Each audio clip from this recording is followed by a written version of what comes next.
Welcome to Unholy Inquiry, where each tale leads you deeper into a labyrinth of mystery waiting to be uncovered. This time, join us as we delve into Hercule Poirot and the Final Toast, a fan-crafted story that pays homage to the genius and sophistication of Agatha Christie's iconic detective, Hercule Poirot. We are thrilled to have you with us on this captivating journey.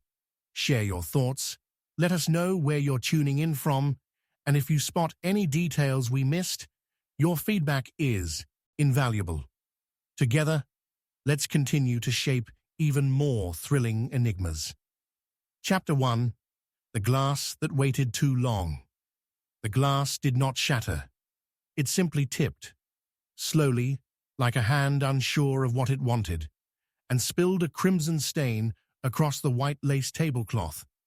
It was not the crash of a murder, but the whisper of one. And by the time the scream echoed through the grand dining room, the poison had long settled into the veins of the man who toasted last. Hercule Poirot lifted his eyes from his untouched wine. Around him, panic bloomed like a slow gas leak, color draining from cheeks, chairs scraping against parquet, the clatter of silver against china. At the far end of the candlelit table, the host, Henri Vauquelin, was folded unnaturally over his place setting, his fingertips twitching near the rim of the upturned glass. His mouth was open, lips parted, as if he had meant to say something that death had stolen. "Call someone," cried the woman beside him. "Juliet, the widow now." Her voice cracked, too sharp to be sorrowful. Poirot observed, noted, catalogued. She clutched Henri's arm, but her eyes never left the glass. Poirot rose slowly, the candlelight brushing the silver threads of his moustache. "Non, madame. Do not move him," he said calmly. "Let no one touch anything." "You're not a doctor," snapped a man across the table, lean, harsh-jawed, American. Poirot had met him earlier, Miles Kendrick. "The man's dead."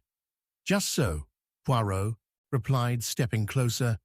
"And the dead, monsieur, deserves silence and precision."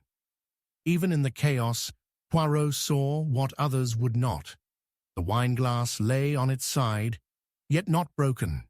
The stain on the tablecloth had not reached Henri's jacket cuff. The bottle from which the wine had been poured, half empty, but only Henri had taken a sip. There had been a toast.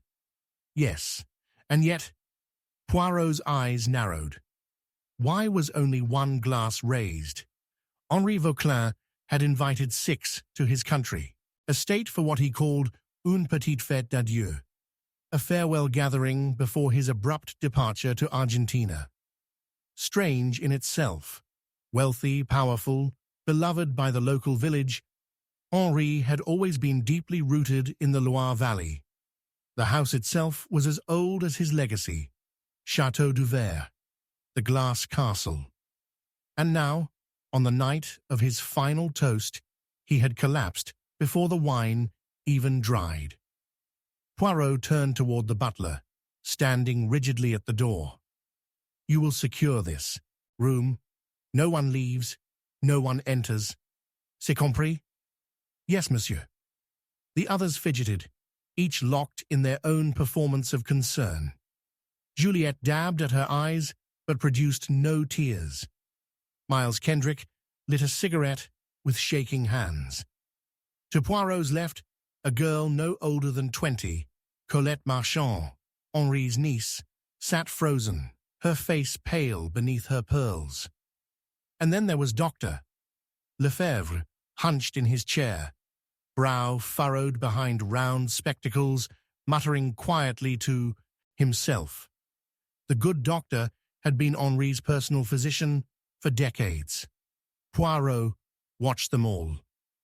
This, mes amis, is not the work of accident. Someone here poured death into that glass. Act 1 had begun. The hours that followed were thick with suspicion, each word spoken under the weight of unseen consequence. Poirot moved through the chateau like a shadow stitched with silk. Quiet, elegant, deliberate. The dining room was sealed, Henri's body untouched. And still, no one wept. "Tell me," Poirot said later that evening to Juliet, the widow who now wore grief like costume jewelry, "was your husband ill of late?" She flinched. Henri was strong. He had plans. He would never leave me. Not like this. Poirot leaned closer. And yet he was leaving. No, to Argentina. A pause. "Yes, but only for business." "The vineyards. You were not going with him?" Her jaw tensed. "He said I could follow later." Poirot nodded. He said many things, perhaps. He turned next to Kendrick, who now paced the drawing room like a man too nervous to sit. "Your connection to Monsieur Vauquelin." "Investments. I represent a group in New York. We had dealings. Were they profitable?" Kendrick hesitated. "Not all of them." Poirot raised an eyebrow. "And your glass, monsieur? You did not raise it during the toast." "I don't drink red," Kendrick muttered. "But you do toast. Out of politeness." "I wasn't feeling polite." Poirot said, softly, turning his gaze to the butler passing through the hall. "And yet, it was the wine that killed. A strange coincidence." In the library, Poirot found Colette seated near the fire, her arms wrapped around her knees. She did not look at him. "I saw you flinch when the glass fell," Poirot said gently. She whispered, "I knew something bad would happen." "Because?" She looked up. Henri was afraid. He didn't say it out loud, but you could see it. In the way he locked his study, in the way he kept checking the same drawer over and over, like he was waiting for something to vanish. Poirot folded his hands behind his back. Or for someone to steal it. Colette's eyes flickered. In Henri's study, Poirot found the drawer. Locked, but not well. He withdrew a pin from his lapel and worked the lock carefully, respectfully, as if opening the final chapter of a man's life. Inside, a stack of old letters, bound with twine, a photograph of a woman whose face was scorched at the edges, and tucked inside the folds of a foreign telegram, an unsigned will. Poirot's pulse slowed. Now we begin to understand. He heard footsteps behind him. Dr. Lefebvre stood in the doorway, hands trembling. "I should have stopped him," the doctor whispered. "He was drinking more. Not just wine. Fear, I think. It drove him back to the bottle." Poirot glanced at the man. "You saw him deteriorating. He wasn't himself, and yet you let him host a dinner, pour wine, toast his guests." Dr. Lefebvre swallowed. "I didn't know it would be his last toast." Poirot walked past him, brushing his coat gently against the old man's sleeve. He had no doubt the doctor knew much more than he admitted. In the kitchen, Poirot inspected the wine.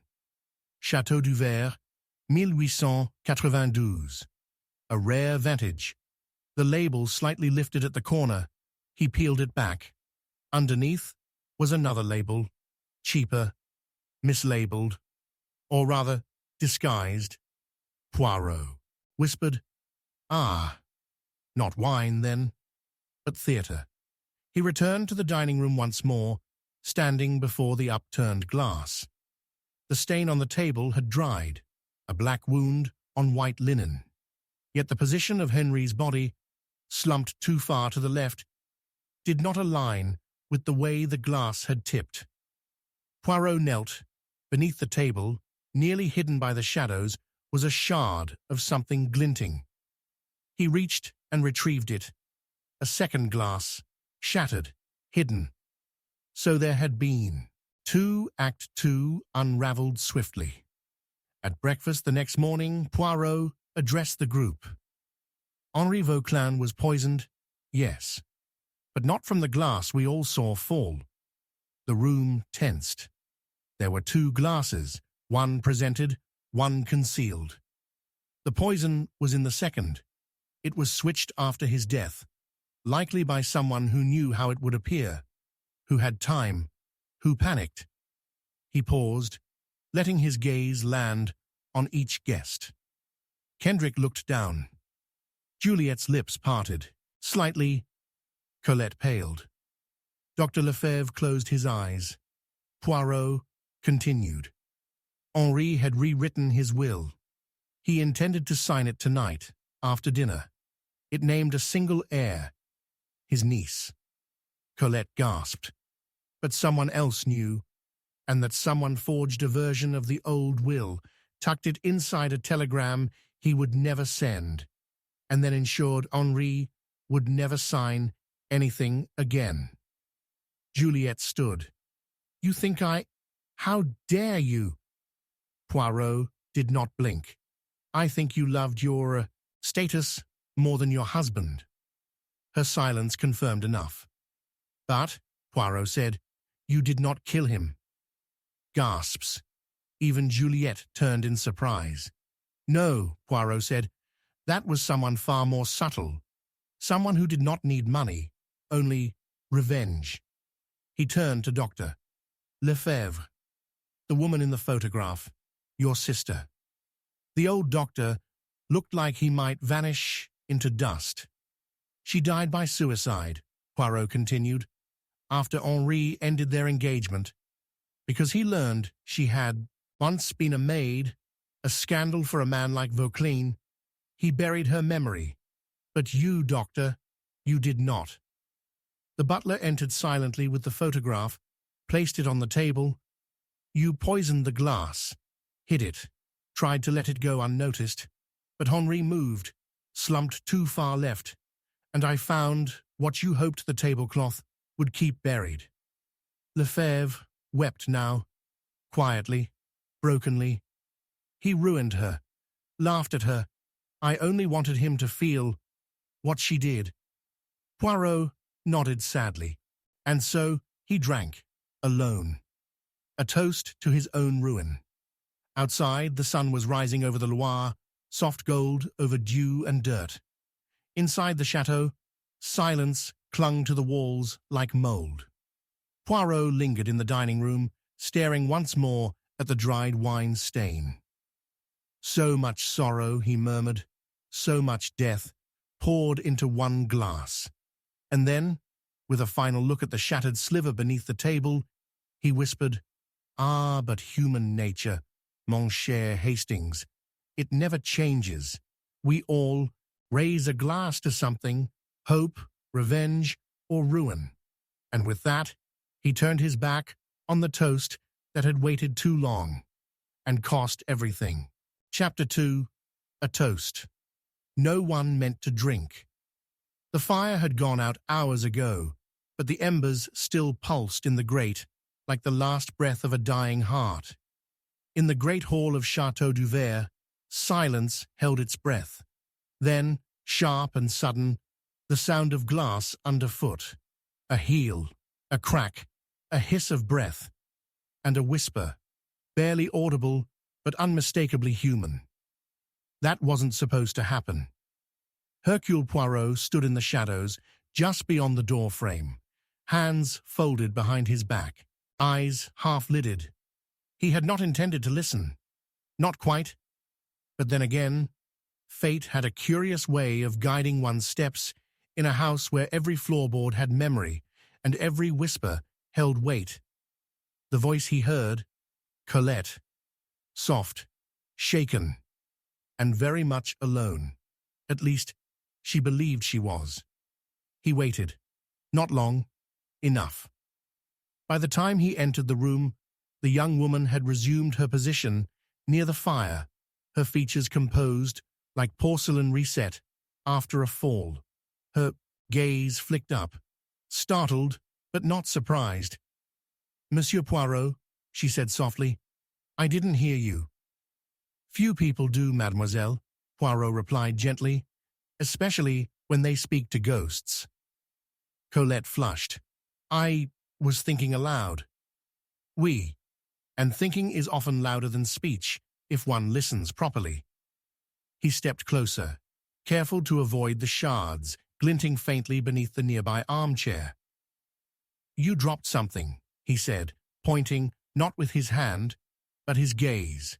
Her lips parted, then pressed shut. It was an accident.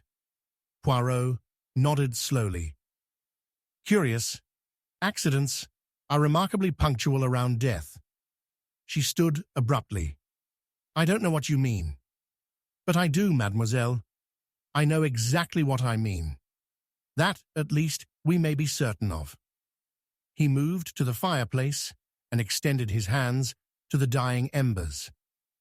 Let us speak plainly. Your uncle is dead.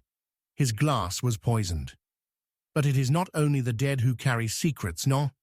She swallowed. You think I had something to do with it? I think, Poirot said, turning to face her, that everyone here had something to gain by Henri Vauquelin's demise, and that is never coincidence, it is arithmetic. He left her there, not waiting for a reply. There was more to learn, and time, like poison, moved quietly but with purpose. By morning, the guests had gathered again under the brittle light of day. No one spoke of breakfast. The dining room remained sealed, its table a scene of silent accusation. They gathered instead in the blue salon, where Henri once hosted music and meaningless politics. Now it was a courtroom. Poirot stood near the window, gazing not at the people, but their reflections in the glass. It was always the reflections that betrayed the truth. Monsieur Kendrick, he said without turning, you are familiar with forged import labels, are you not? The American stiffened. What? The bottle. Henri's wine. The label was altered, a forgery perhaps, to mask its origin. Kendrick laughed once. Sharp, brittle. You think I smuggled poison into a bottle? I think, monsieur, that business dealings are rarely confined to pen and paper, and sometimes a bad investment leaves a man with desperate choices. Kendrick's eyes narrowed. Careful, detective. Poirot smiled. Always. Dr. Lefebvre, seated across the room, cleared his throat. Henri's health had declined. I warned him against exertion. And yet, Poirot said without missing a beat, you allowed a toast with a rare vintage you yourself diagnosed as incompatible with his heart condition. Curious, no? The doctor looked away, and Juliette, Henri's grieving widow, was dressed in soft grey now. Not black, not mourning, something in between, as if hedging bets between sorrow and liberation. Poirot turned to her. Madame, did you love your husband? Her eyebrows lifted, insulted. That is a personal question. Poirot inclined his head. So is murder. She held his gaze. Henri and I had an arrangement. Ah, Poirot murmured. And those are so often written in the ink of mutual benefit and silent resentment. She blinked once, but it was enough. The second act of this tragedy unfolded not in words, but in the quiet exchanges between glances, in the shifting of chairs, in the smell of rosewater from Juliet's handkerchief, and the rustle of Colette's skirt as she exited the room too quickly to be casual. Poirot followed her, but not immediately. First, he addressed the group. I believe, mes amis, that Henri's death was not merely convenient. It was orchestrated, with care, with knowledge, and with time. Then he left. He found Colette in the greenhouse, kneeling by a bed of orchids Henri had once cultivated himself. She didn't hear him approach. Poirot cleared his throat softly. You were fond of him, weren't you? Colette nodded. He raised me. Did he treat you kindly? She didn't answer. That, too, is an answer, Poirot said gently. Tell me, mademoiselle, did he speak of his will to you? No, she said. Not directly. But I saw him writing, sealing envelopes, hiding them. Where? She hesitated. The mirror in his study. Behind it, there's a cavity. He thought no one knew. Poirot smiled. But someone did. By nightfall, the will had been recovered. The new will, dated the day before the dinner. And indeed, it left everything to Colette. The room gasped. Kendrick's face darkened. Juliet stood, trembling. But Poirot raised a hand. There is more. He turned the envelope. The wax seal was broken, and not recently. This was not delivered to his solicitor, not because of his death, but because it was intercepted, swapped with the old version. The ink is different, the hand steadier. This was copied. The butler stepped forward then, quietly. I found the torn envelope, monsieur, in the ash bin in the pantry. I didn't think you thought correctly, Poirot said. It is important. He turned back to the room. Someone knew Henri intended to change his legacy, and they feared it.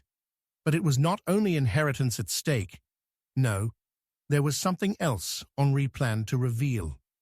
He opened a small box, retrieved from the same cavity behind the mirror. Inside, a signet ring, inscribed with the Vauquelin crest. But the initials, not Henri's. He held it up. This belonged to his first son, the one no one speaks of. Juliet gasped. Kendrick swore. Colette dropped into a chair, stunned. Poirot's voice softened. He had a child out of wedlock.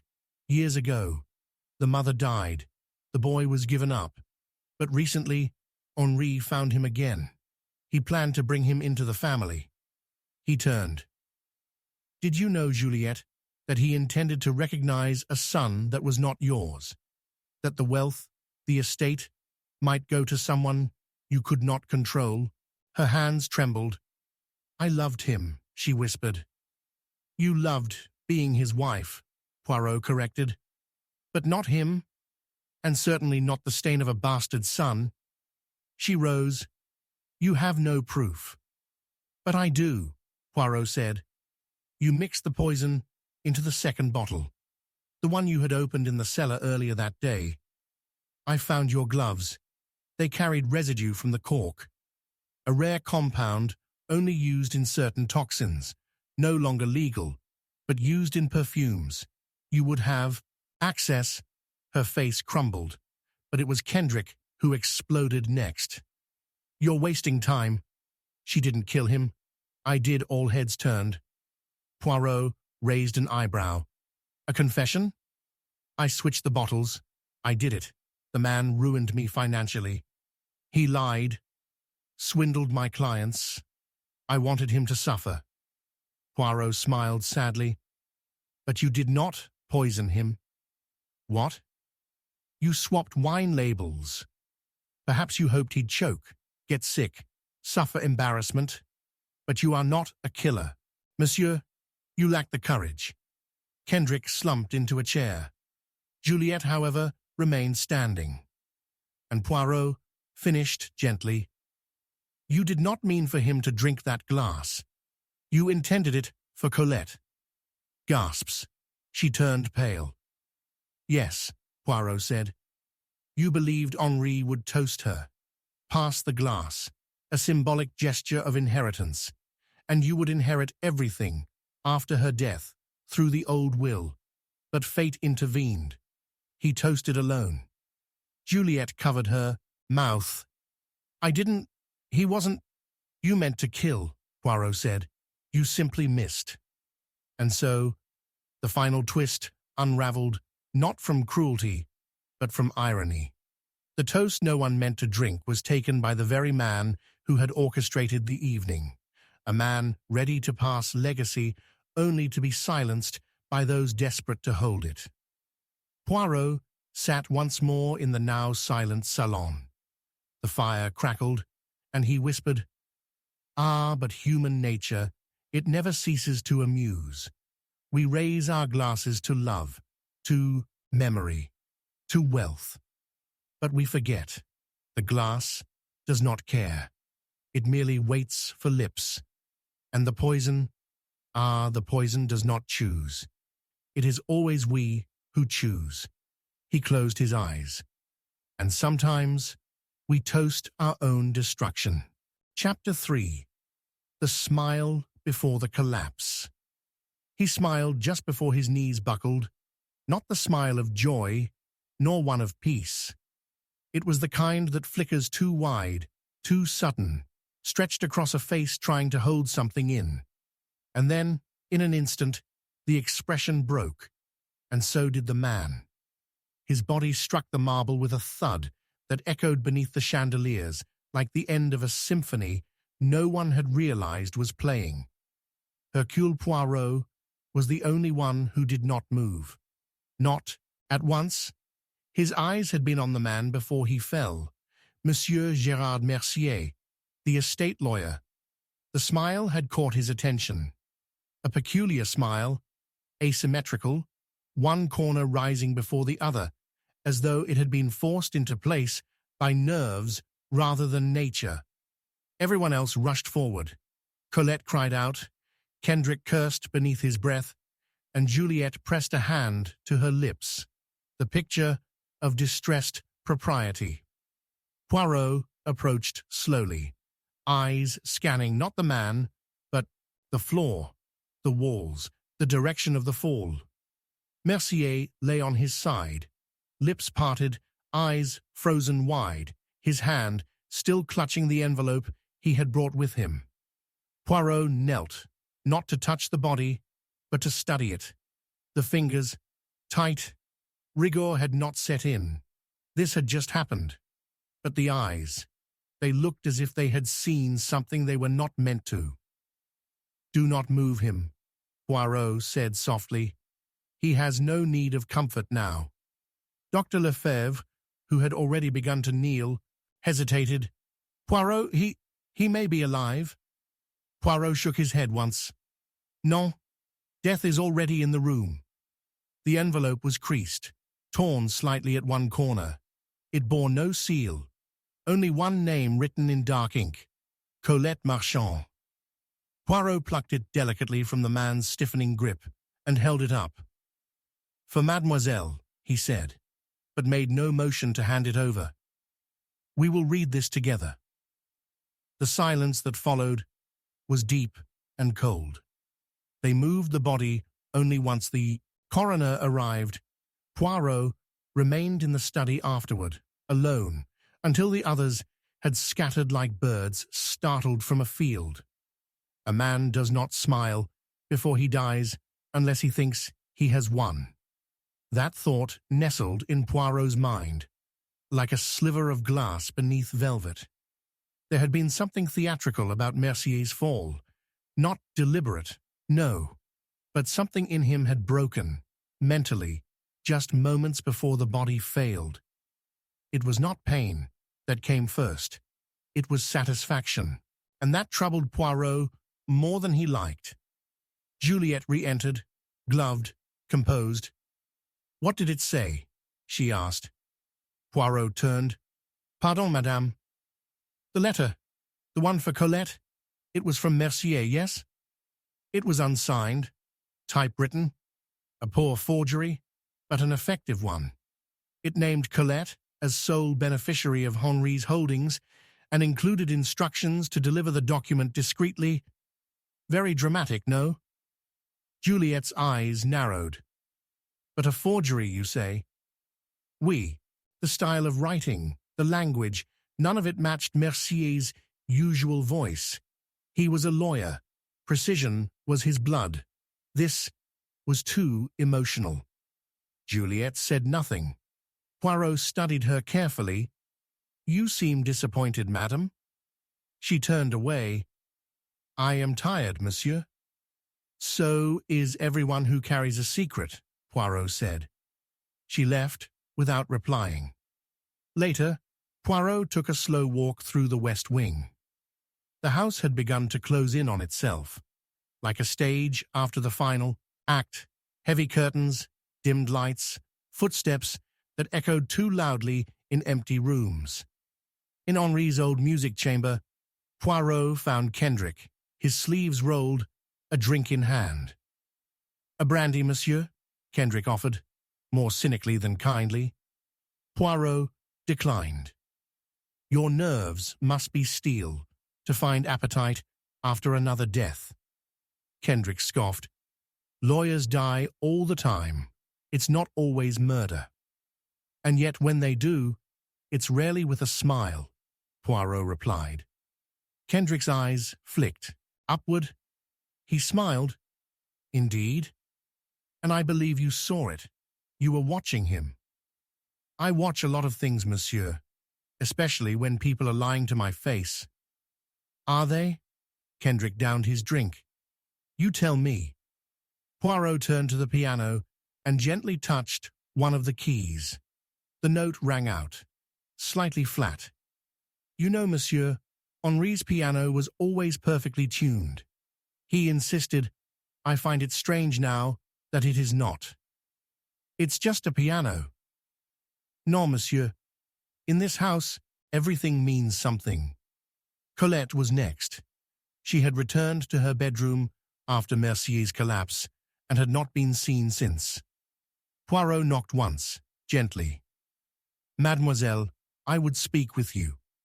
She opened the door slowly, still in the same dress, the color of pale blue stormlight. Her eyes were red, but not swollen. Poirot noticed that. She had cried, but not recently. "I didn't know he was going to die," she said before he asked a question. "Neither did he," Poirot replied. "But perhaps someone else did." Colette stepped aside, letting him enter. The room was sparsely furnished, books mostly, and framed photographs, one of Henri, one of her mother, and one of a woman Poirot did not recognize. "Your aunt?" he asked, gesturing. Colette shook her head. "That's Solène. She was the housemaid, raised me more than anyone." "And where is she now?" "She died 3 years ago. Heart failure." Poirot sat in the small armchair by the window. "Tell me, mademoiselle, did you ever see your uncle argue with Mercier?" She blinked. "No. They were always quiet around each other. Strange quiet, like they both knew something they weren't saying." Poirot nodded slowly. "Ah, that is the most dangerous kind of silence." That night, Poirot requested the butler bring him Henri's personal phone logs. There were 2 calls made the day before Henri died, one to the village notary, the other, unusual, a number listed only as Beaumont. Beaumont was not a name that had come up before. Poirot rang the number. It rang once, twice, then clicked. "Beaumont," the voice said. "Bonsoir," Poirot replied. "I am inquiring about a recent call you received from Henri Vauquelin." A pause. "Who is this?" "Hercule Poirot." Another pause. "I was wondering when someone would call." "Indeed." "I told him not to go through with it. That's all I can say." "You were his advisor?" "I was his son." Poirot froze. "Then, would you be willing to come to Château du Ver, monsieur?" "I'm already outside." Poirot opened the front door himself. A man stood in the courtyard, tall, in his 30s, with Henri's eyes and a posture too proud to be mistaken for anything else. "You are Etienne Beaumont," Poirot said. "Yes. And you were born in 1899. Your mother's name?" "Solène." Poirot's breath left him slowly. Beaumont nodded. "He never acknowledged me until a week ago. He planned to include you in the new will." "Yes." But someone stopped him. They tried. Poirot nodded slowly. Come in, monsieur. There is something you must see. The final act began in the salon. Poirot had gathered them all again. Juliet, Kendrick, Colette, Lefebvre, and now Beaumont, standing like a ghost, resurrected from memory. Poirot began with the photograph in Colette's room. This woman, Solène, was more than a maid.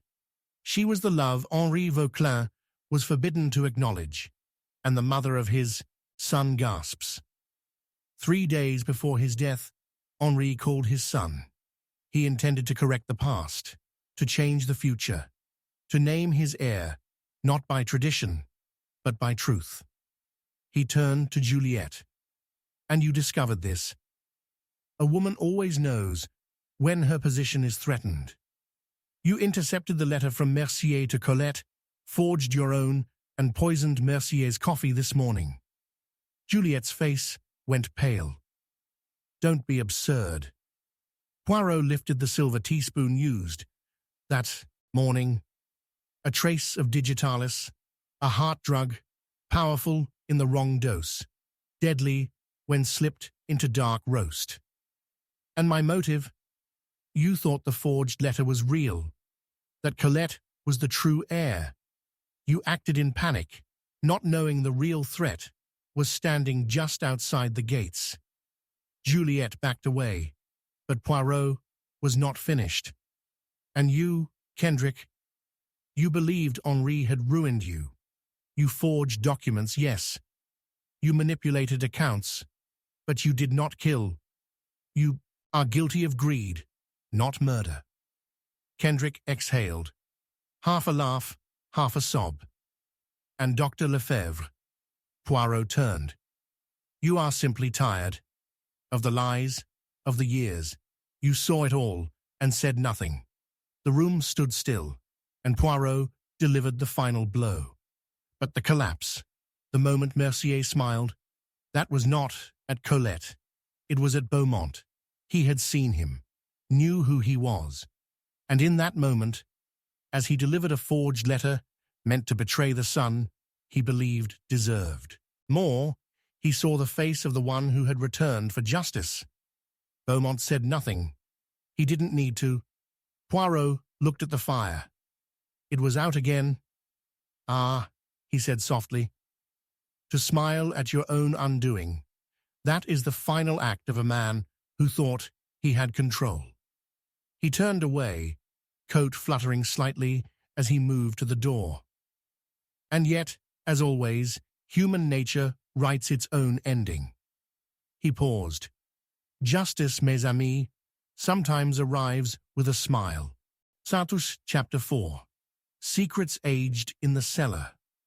The door to the wine cellar creaked open on its own. No wind had touched it.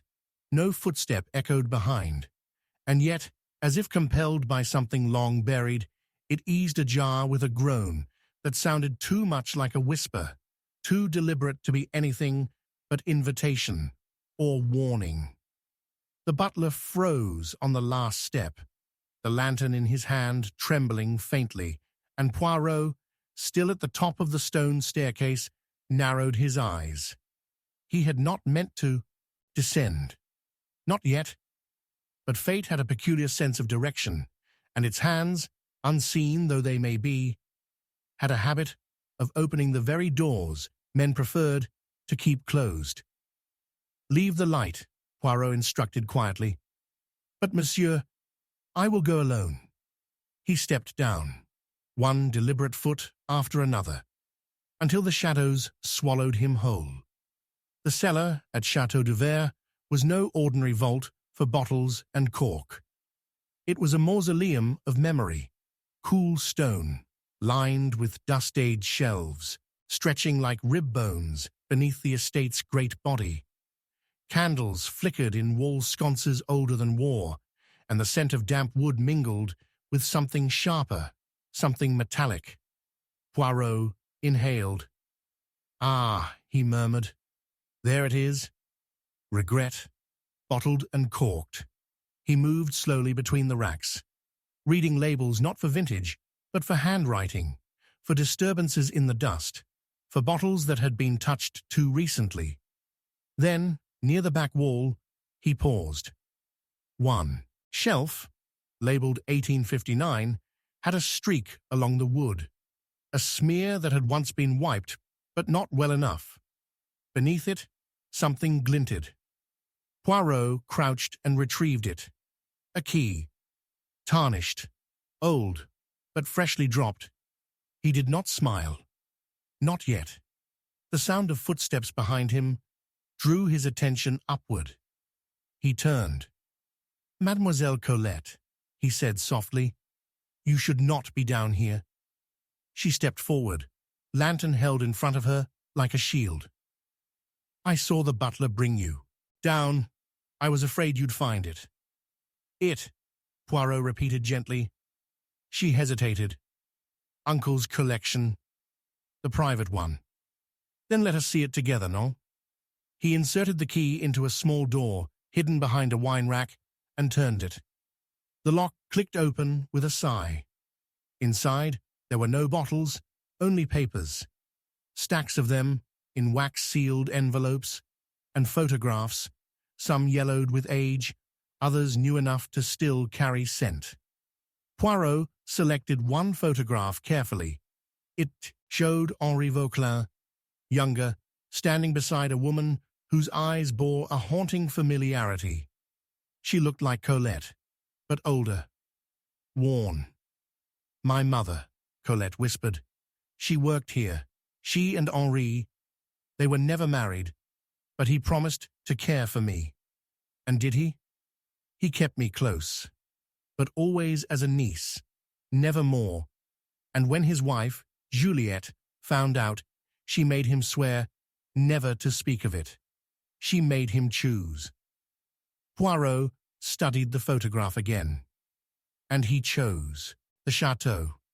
The name Colette looked away. "Until recently," Poirot added, "when he tried to change the will. Tried to make things right." She nodded. "I believe that," Poirot said. "But I do not believe he intended for you to discover this cellar." Colette looked startled. Poirot raised the key. "It was dropped recently, not by accident, but in haste. You came to follow a trail, one someone else left." She stepped back, eyes wide.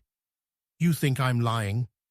"I think," Poirot said gently, "that someone wanted you to find the past, so you would inherit its burden." They left the cellar in silence. Above, the rest of the house breathed with its usual discomfort. Kendrick was in the smoking room, alone, papers scattered around him. When Poirot entered, he looked up with a mixture of exhaustion and frustration. "I take it you found it?" he asked. "Found what?" "The private archive, Henri's secrets." "You knew of them?" Kendrick poured himself a drink. "I'm an investor, Monsieur Poirot. I do my research." "Interesting," Poirot replied. "Then you must also know Henri had a brief engagement with Solène Dubois, a maid, who bore him a son." Kendrick's hand froze mid-pour. "Did you?" "I heard rumors. You know how these places are." "And yet," Poirot said, "you came here with interest in the estate. You wanted Henri's favor." Kendrick met his eyes. "I wanted my money back. He lied to my investors, promised returns that never came." "You threatened him." "I confronted him." "That's different." "And when he refused to amend the deal?" "I left." "I didn't kill him, Poirot." "No," Poirot said, "but you wish someone else would." That night, Poirot called for Juliette. She arrived draped in dark velvet, her perfume trailing like a fog. "You've seen the cellar?" she asked before sitting. "Oui," Poirot replied. "Secrets tend to ferment like wine.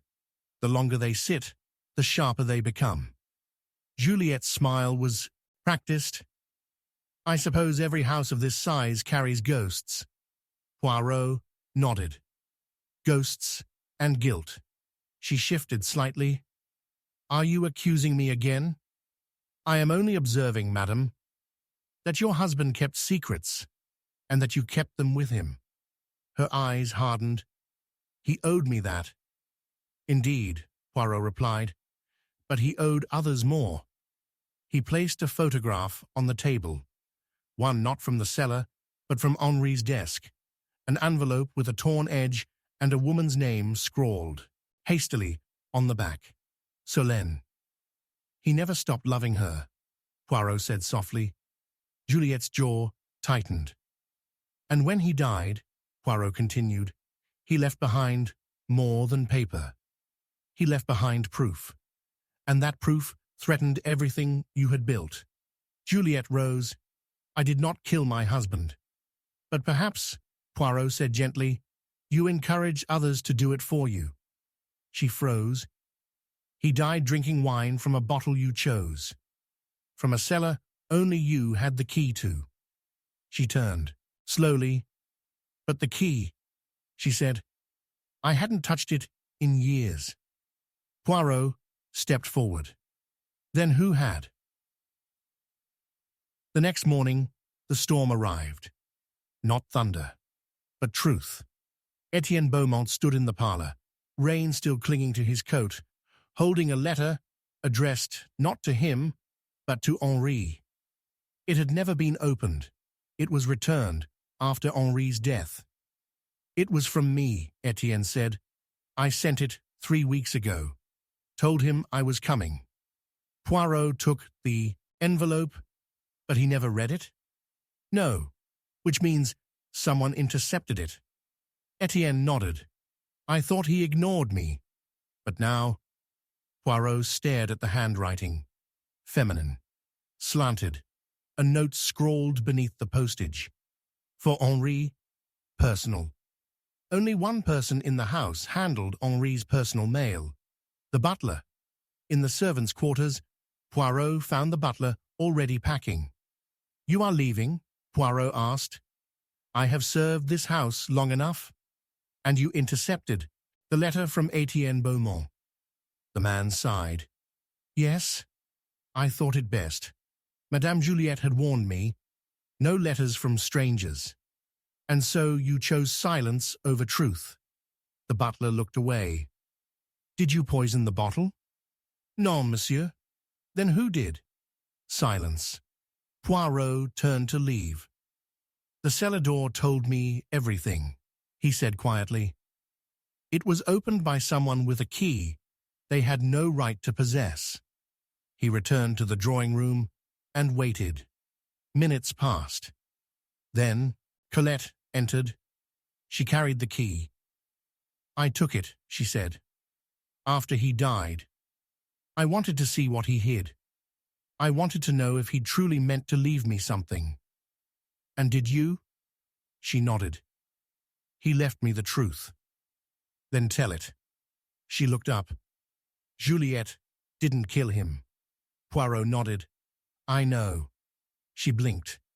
It was Mercier. She gasped. He discovered Henri's plan to rewrite the will, to name not only you, but Etienne. Henri planned to divide the estate. Mercier forged the documents, slipped them into Henri's desk, gave him something to sign under the guise of routine. But Henri suspected. He called for you. He tried to tell you at dinner. And the poison? Poirot held up the wine cork from the bottle. Mercier tampered with it, injected poison. He toasted last, not because he wanted to honor anyone, but because he wanted to ensure the switch had worked.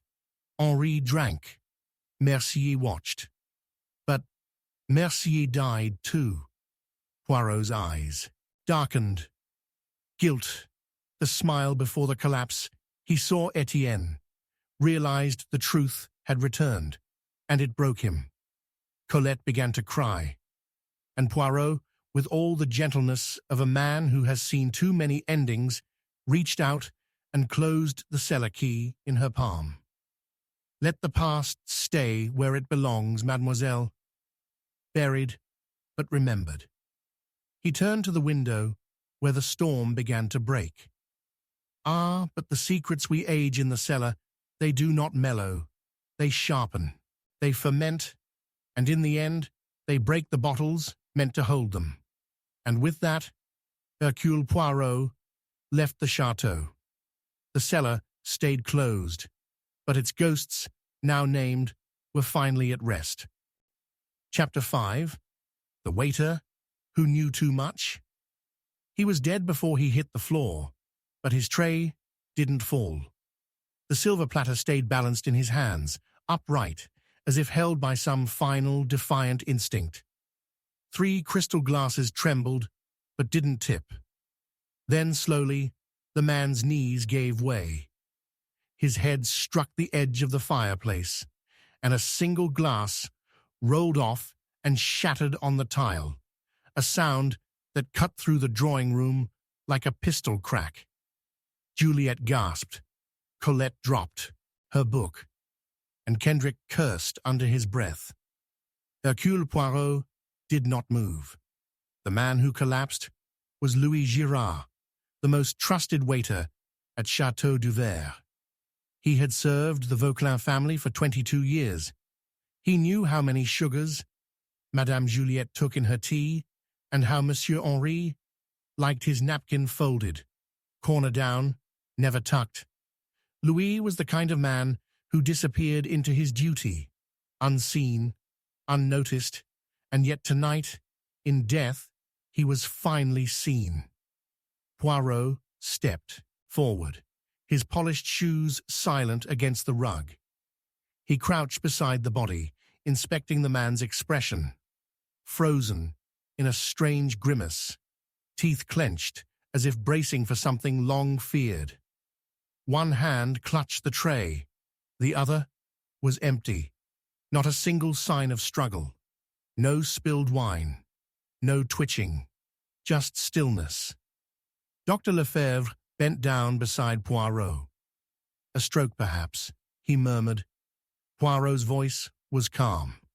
Or perhaps not. He reached gently into the waiter's vest pocket and pulled out a folded scrap of paper, damp with sweat. Carefully, he opened it. The handwriting was hurried, uneven, not Louis's usual neat print. 3 words were scrawled across it. He knows everything. The room darkened perceptibly, though no light had changed. Poirot stood slowly, folding the note and slipping it into his pocket. Mes amis, he said softly, this man did not die of natural causes. Juliet rose from her seat, face pale beneath her rouge. Surely you cannot mean Louis, poisoned? No, not poison. Not this time. Colette shook her head. Then how? Poirot looked at the shattered glass. That, mademoiselle, is what we must discover. For a man does not write a warning moments before a stroke, and certainly not one predicting that someone else knows what he himself has just realized. Later that night, when the chateau had returned to its usual uneasy silence, Poirot stood alone in the pantry where Louis had last been. Seen before entering the drawing room, a half-folded napkin lay on the marble counter. The teapot beside it was warm. The cutlery drawer slightly ajar. Nothing out of place, and yet everything wrong. It was then that Poirot saw it, a smudge on the inside of the cupboard door. Grease? No. Lipstick? Pale rose, a shade Juliet had worn at dinner. He closed the door, slowly.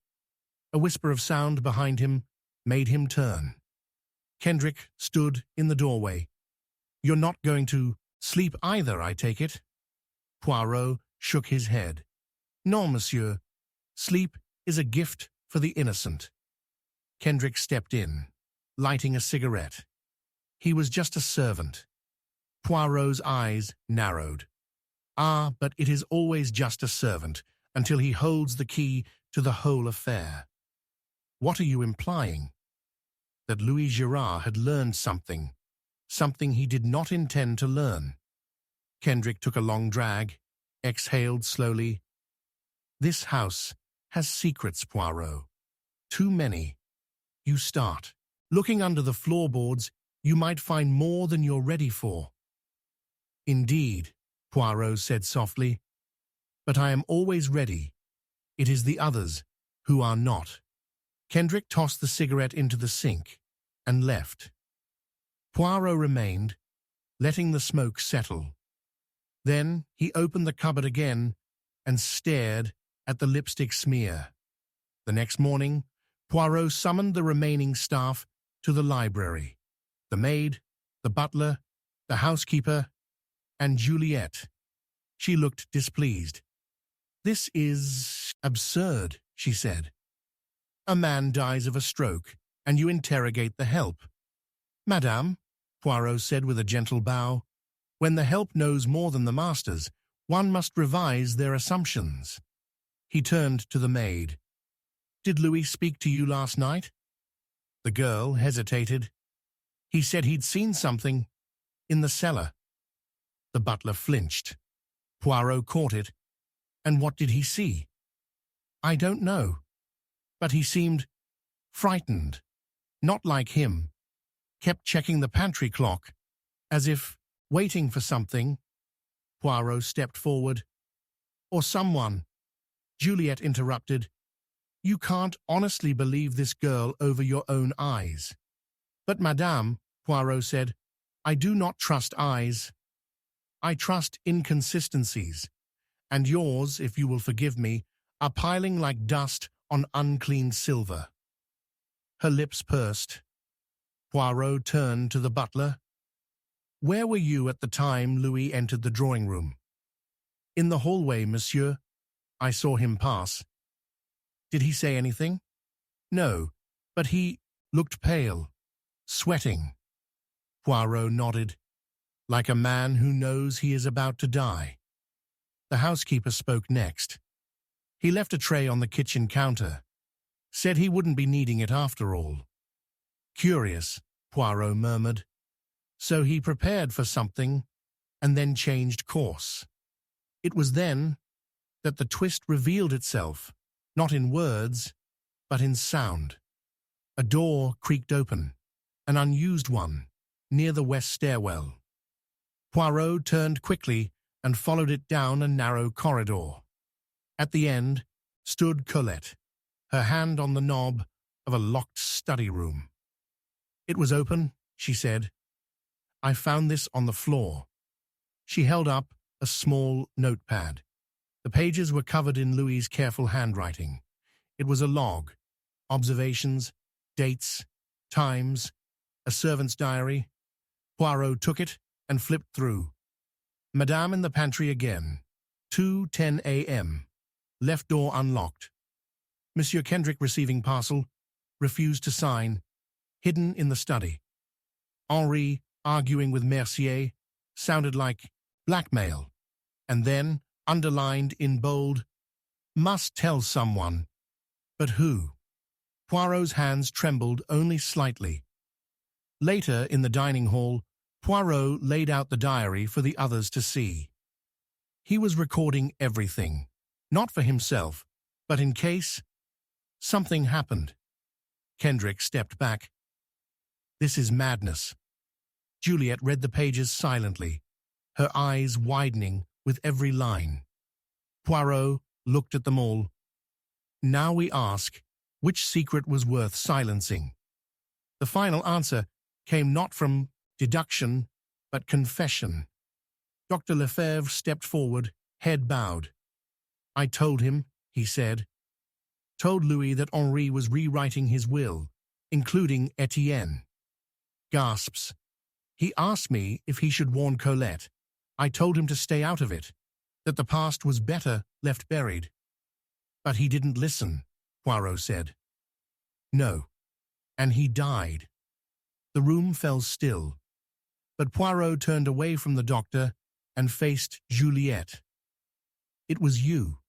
She blinked. "What?" "You slipped something into his water.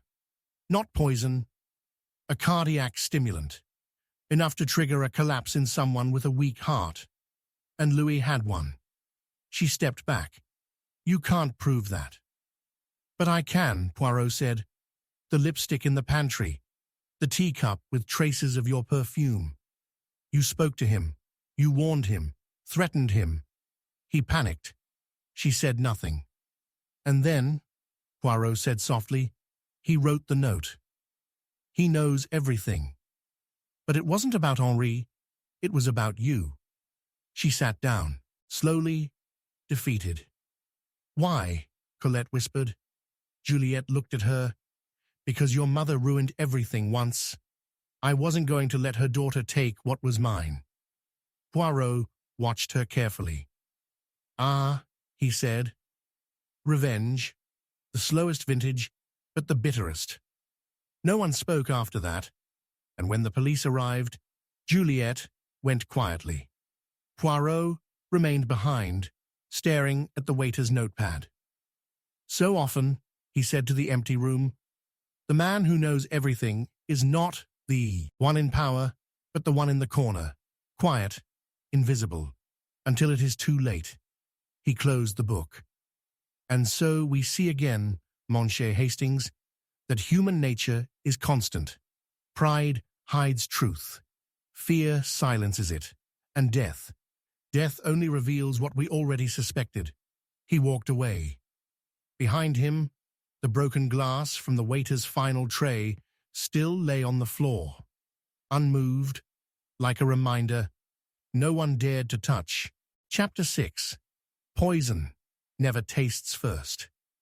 The scream didn't come from the one who drank it, but from the one who watched. It was not the sound of pain, but of terror, high and brittle, like something that had snapped before it hit the ground. The wineglass clattered to the stone floor and rolled unbroken across the tiles. But it was not the drinker who collapsed. It was the girl beside him, eyes wide, hand trembling, staring not at the body, but at the glass itself, as if it had betrayed her. Hercule Poirot rose from his chair slowly. The dinner had ended not 10 minutes prior.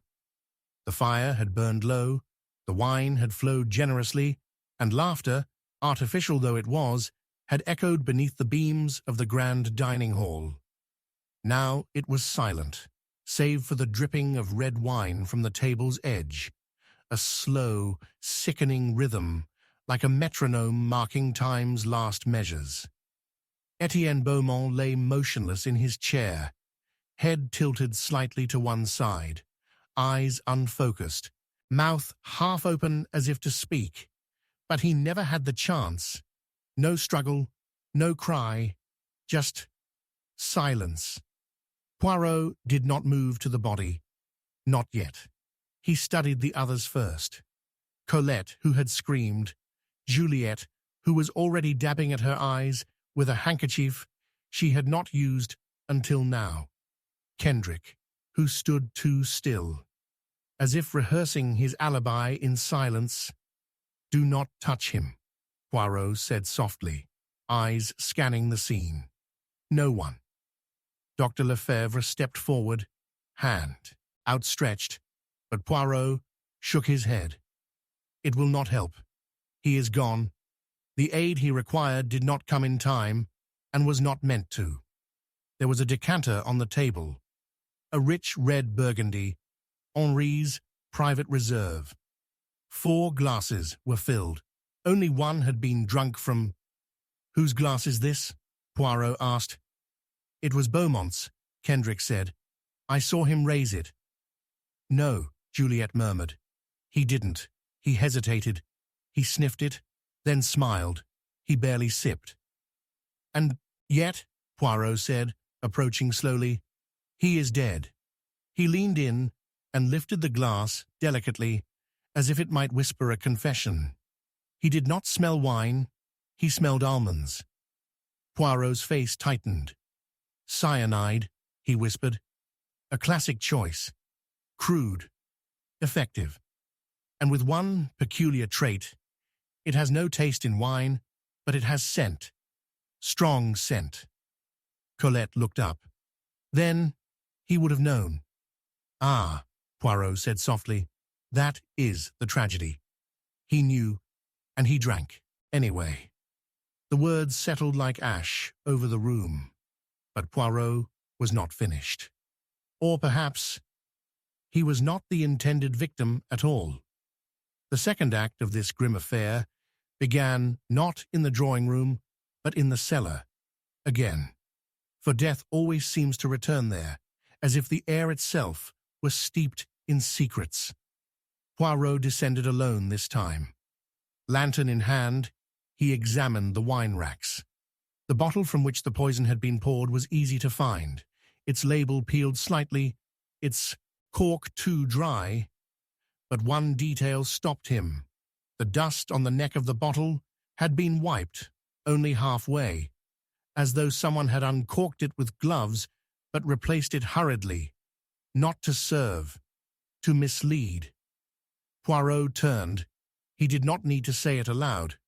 The bottle had not been selected by chance, nor was it poured by the butler. Someone had gone ahead, prepared the glass, then stepped back, waiting for another to take the fall. Upstairs, he gathered the guests again. The storm outside had returned, casting shadows that danced against the high windows. The fireplace snapped and hissed. I have reason to believe, Poirot began, that Etienne Beaumont was not poisoned by mistake, but that he chose to drink the wine despite knowing it contained cyanide. Kendrick frowned. Why would he do that? Because he believed he deserved it, Poirot said, and because someone made him believe that truth. Colette's voice shook. That doesn't make sense. Etienne just arrived. He hadn't spoken to anyone in private. On the contrary, Poirot said, he spoke to someone in this very room, and he learned something terrible. He turned to Juliette. You told him, didn't you? She blinked. You told him that Henri had never intended to acknowledge him, that it was all a fabrication, that his mother, Solène, had lied. I never said such a thing. But Louis did, Poirot said sharply. Before he died, he told Etienne the truth, or at least what he believed to be the truth. Louis found letters in the cellar, letters Juliette forged, to convince Henri that Solène had betrayed him. And when Etienne learned of them, he confronted Juliette. Juliette paled. He didn't believe you, Poirot said. But doubt had already been sown. And when he saw the glass at dinner, when he smelled the almond, he chose to die, because he believed that Henri had abandoned him long ago. Kendrick cursed. This is madness. No, Poirot said. It is justice, or the illusion of it. He stepped forward. And here is where it becomes more interesting. For the poison was not in the bottle. It was in the glass. Silence. Etienne's glass was poured separately, moments before dinner, by someone who knew the scent would give it away, someone who counted on guilt to do the rest. He held up the cloth from the cellar, a handkerchief stained with wine and something else. Lipstick, pale rose, again. Juliette stepped back. You tried to kill Colette, but the glass was moved. Etienne took her place at the table, a mistake you could not have predicted. Juliette shook her head. I didn't mean to kill him. But you meant to kill, Poirot said coldly. That much is clear. Then Colette spoke. Why? Juliette's answer came not in words, but in tears. Because, she whispered, if Henri gave you everything, what did that make me? I've spent 20 years cleaning up his mistakes, hiding his shame. And then you arrive, his daughter, his guilt, and you expect to inherit the rest? Colette said nothing. Poirot turned slowly. And now we come to the final twist, he said. For the poison was never meant to kill quickly. It was to send a message. But there is a detail, one you all missed. He lifted the wineglass again, tilted it. The rim is chipped. Barely, but sharp enough. Etienne's lip was cut when he sipped. He bled, and in that blood they will find the poison. Juliet looked confused. You see, Poirot said softly, he never drank the wine. He only meant to appear to. He wanted to test the suspicion, but the chipped glass cut him, just enough to let the poison enter. Kendrick stepped back. So it was an accident? No, Poirot said. It was fate. The kind that only tragedy writes. And when the police came for Juliet, she did not scream. She looked only at Colette. He loved your mother, she said, but he married me. And then she was gone. Poirot remained alone in the dining room long after they had all left. The wineglass sat untouched. The fire had died. He looked into the flames and whispered, "Ah, poison. It never tastes first. It waits. In silence, in guilt, in broken glass and broken hearts. And when it strikes not only the body, but the soul." He stood slowly.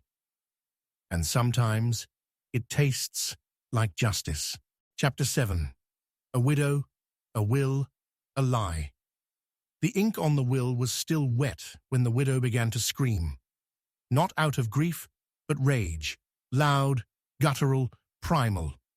The kind that echoed through the stone corridors of Château d'Auvert like a threat long withheld. The solicitor, trembling slightly, stood frozen beside the fireplace, holding the last testament of Henri Vauquelin in hands that no longer wished to bear the weight of it. Colette sat pale in the corner, hands clenched in her lap, while Kendrick leaned forward just slightly, too intrigued to mask his curiosity. Only Poirot remained unmoved, his fingertips pressed together beneath his chin, his eyes half-lidded with thought. "This is a forgery," Juliet cried, rising to her feet, her wineglass tumbling from her hand and shattering like a verdict at her feet. "I was his wife, his only family. You expect me to believe he left it all to her?" The solicitor opened his mouth, closed it, then looked to Poirot for something. Guidance, absolution, or perhaps protection. Poirot merely nodded. "You must understand, madame," he said gently, "whether we believe it or not is irrelevant. The question is whether Monsieur Vauquelin intended this, whether, with clear mind and full heart, he signed this document of his own volition." Juliet's face flushed, her fingers tightening around the velvet of her chair. "He wouldn't do this, not after everything we shared, not after everything I gave up." "That," Poirot replied, "is precisely what we must now investigate." By morning, the estate was suffocating with silence. The legal document, dated, stamped, and signed with Henri's distinctive flourish, named Colette as sole inheritor of the Vauquelin fortune, the chateau, and all attached holdings. There was no mention of Juliet, no provision, no token. It was not simply an omission, it was an exile. Poirot walked the gravel paths of the garden alone, his shoes making soft crunching sounds, beneath the dying autumn leaves. The wind carried the faint scent of pine, distant smoke, and something colder. He paused by the statue of Artemis, one hand resting on his cane, the other slipping a note from his coat. It was the original draft of the will, found in Henri's desk drawer in the study, unsigned. This version, in contrast to the one now legally declared, made equal provisions for both Colette and Juliet, a balanced division, a diplomatic gesture, but it had never been finalized. The ink had dried only on the version that left Juliet with nothing. Ah, Poirot murmured, but the heart of man, it is no diplomat. It is full of storms and last-minute regrets. He turned the paper over. No markings, no edits, clean, too clean. That night, Poirot sat with Colette in the drawing room as rain struck the tall windows like tiny fists of doubt. "Did you know about the will?" he asked her. She hesitated. "He told me he was thinking about it, but I never expected, I thought he would divide it. He said that would be fairest." "Indeed," Poirot said, "and yet fairness is rarely the measure used by the dying." She looked down. "I didn't ask for this." "No," Poirot said, "but someone wanted you to have it all." Later, in the upstairs study, Poirot addressed Kendrick, who was seated with a book in his lap and a drink in his hand that he had not yet touched. "You are not surprised by the outcome," Poirot observed. Kendrick smirked. "I'm American. We don't have time to be shocked anymore. But you were involved in Henri's affairs, no? His ventures overseas, the vineyards. I invested. I didn't marry the man." Poirot's eyes narrowed. "Yet you stood to lose if Juliet inherited. She was preparing to sell the estate, was she not?" Kendrick's face tightened. "She had approached brokers in Paris, quietly, months ago. You see, monsieur, a widow has power, but only if she holds the deed. Is that what this is about? Property. Everything is about property. Love, revenge, inheritance, they all come back to ownership." Poirot stood. "Ah, but ownership of what, monsieur? Of land, of legacy, or of the truth?" Downstairs, the butler found Poirot in the cellar once more, where all truths at Chateau Duvert seemed to eventually ripen. He brought with him a sealed envelope, discovered beneath the floorboard of Henri's study. It had fallen, he said, behind the cabinet. "Only found it because of the draft through the wall." Poirot accepted it and opened it slowly. Inside was a letter, handwritten, dated the morning of Henri's death. "Juliet, I have tried. I have truly tried. But the more I remember, the more I see how I have wronged her, how I have wronged them both. I must do this, not because I do not care for you, but because I care for the truth more. Colette is my daughter, my blood. She must be protected. You will be angry. You will feel betrayed. But I cannot live with this weight any longer." Poirot folded the letter slowly. Juliet's rage was no longer a reaction. It was motive. He gathered them in the library that evening. The fire cracked. Shadows shifted behind the tall shelves. "Mes amis," Poirot said, "we have seen a death, a scream, and a signature. But what we have not yet seen is the lie that binds them." He turned to Juliet. "You claimed this will was a forgery, and yet the signature matches Henri's perfectly. The notary confirms it. But there is something even more telling." He held up a photograph. Henri, seated beside Colette, both smiling.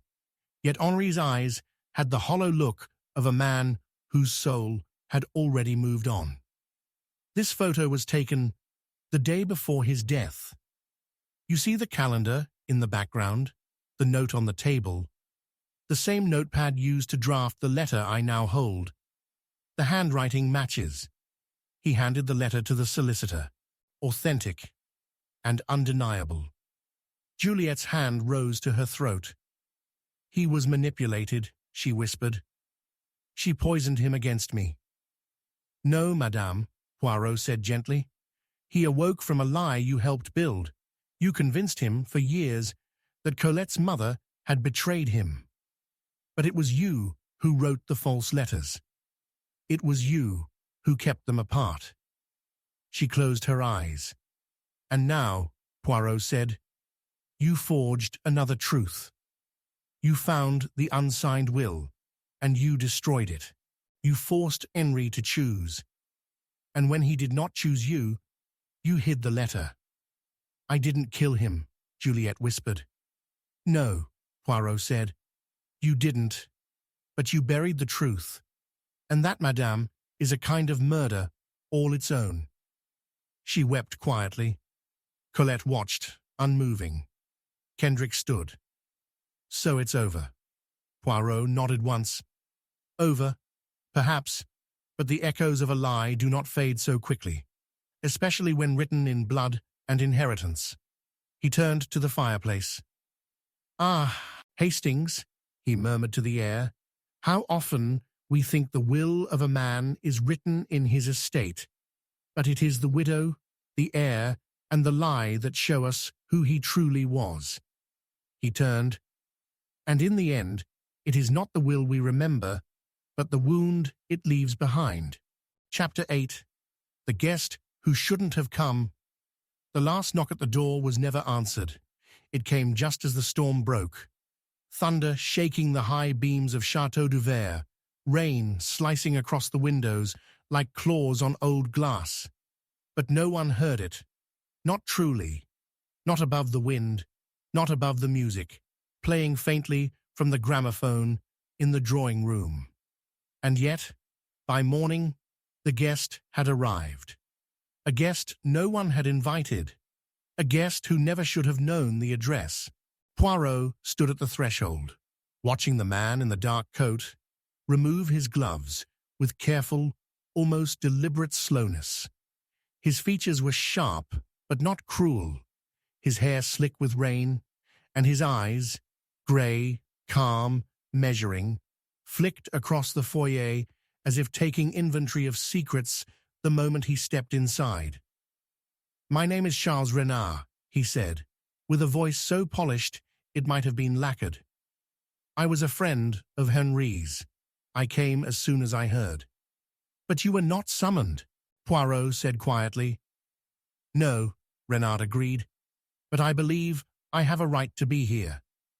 That was the beginning, the mistake, the fracture. For what Renard had walked into was not a house in mourning, but a hive, barely holding back its sting. By midday, word of the newcomer had reached every corner of the estate. Juliet stood stiffly at the landing above the stairs, lips pressed together like a closed drawer of sharp objects. Colette observed from the corner of the conservatory, her eyes narrowed behind the veil of polite curiosity. Kendrick, who had until that moment felt comfortably detached, now looked troubled, as though a card had been turned that changed the hand entirely. Renard walked the halls like a man who had once lived there. Poirot took his time. He did not accuse, not yet. He watched. In the salon, Renard stood before a portrait of Henri as a younger man, one hand in his coat pocket, the other holding a small envelope. He was a complex man, Renard said. Oui, Poirot replied. And yet so many act surprised when he chooses complexity over comfort. Renard turned. You're here to discover what happened to him. Poirot smiled faintly.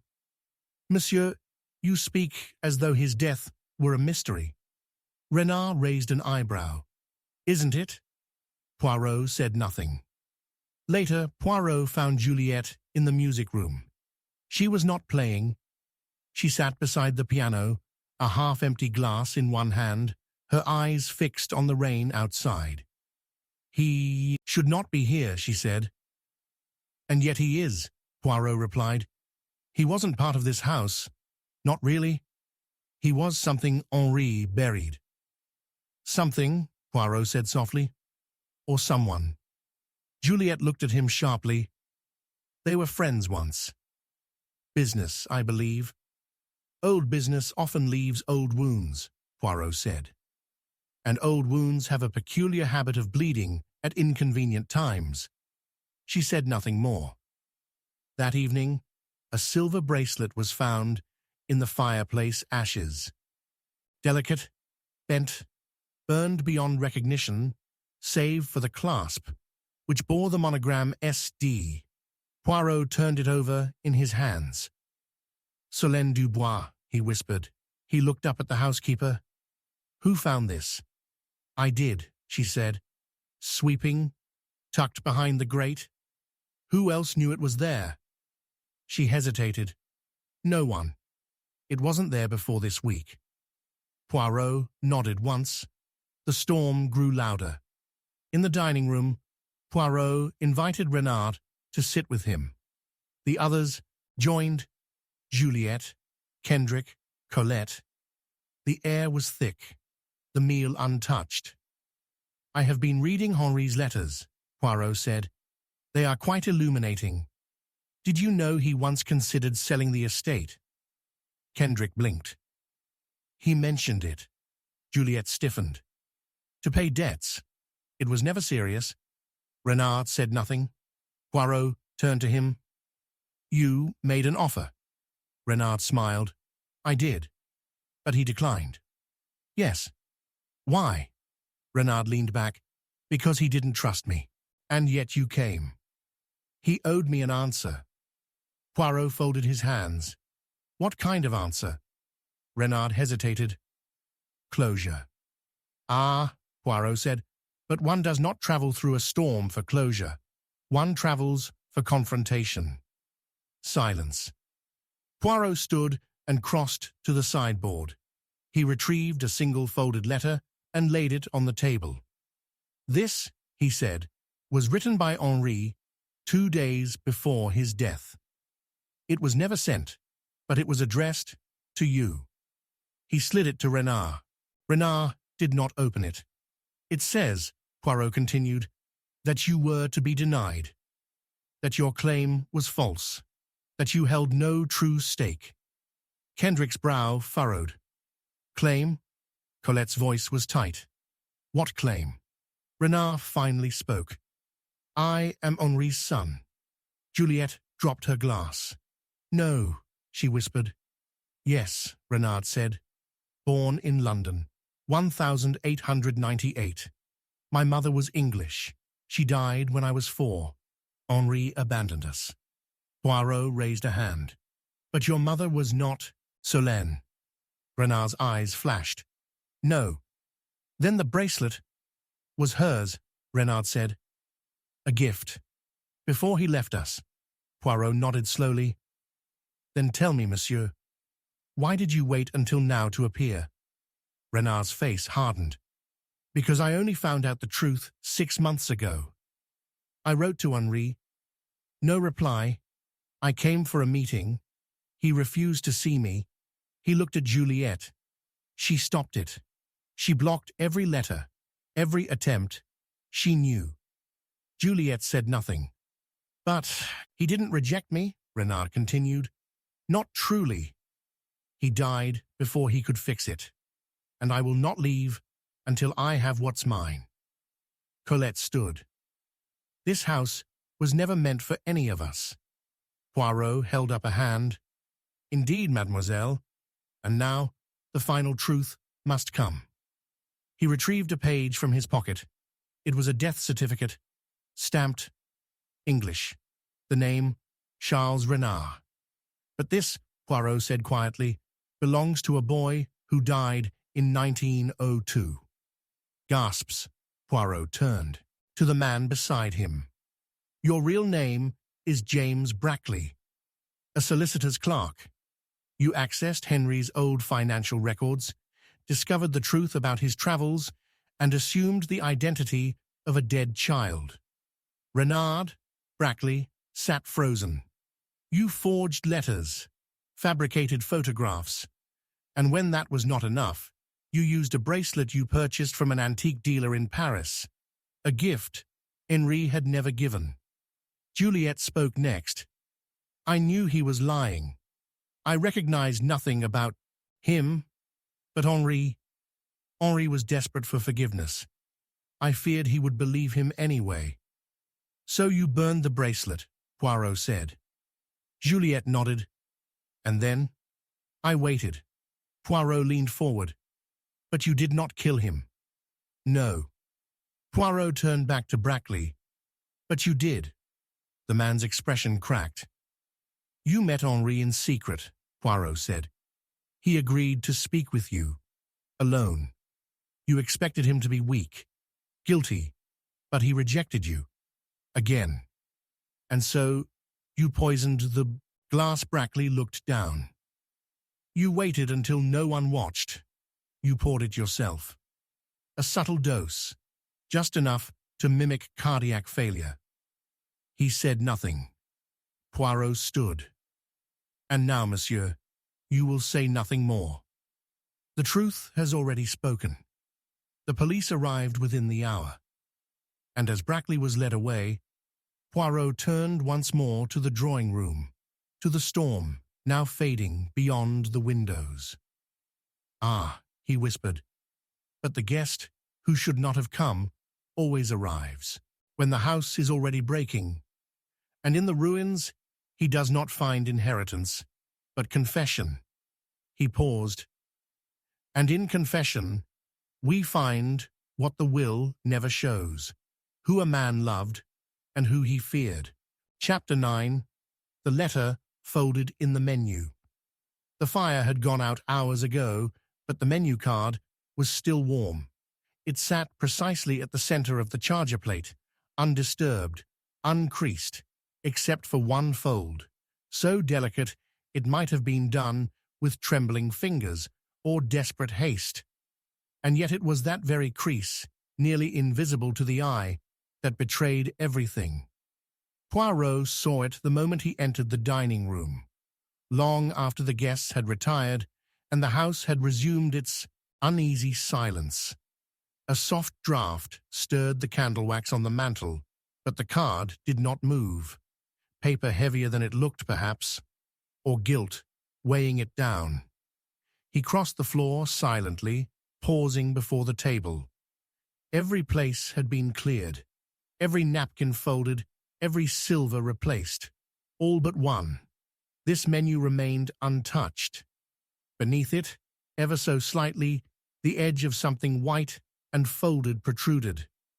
Not enough to be obvious, just enough to suggest that someone had meant it to be found, but not too soon. He slid the menu card aside. There it was, a single sheet of linen paper, carefully folded into thirds. No seal, no envelope, no name. Poirot turned it over. No signature, only words, typed in the formal, impersonal font of a Remington machine. There is another will, hidden behind the painting in the corridor outside Henri's study. If you are reading this, I may already be dead. Poirot did not exhale. He simply stared.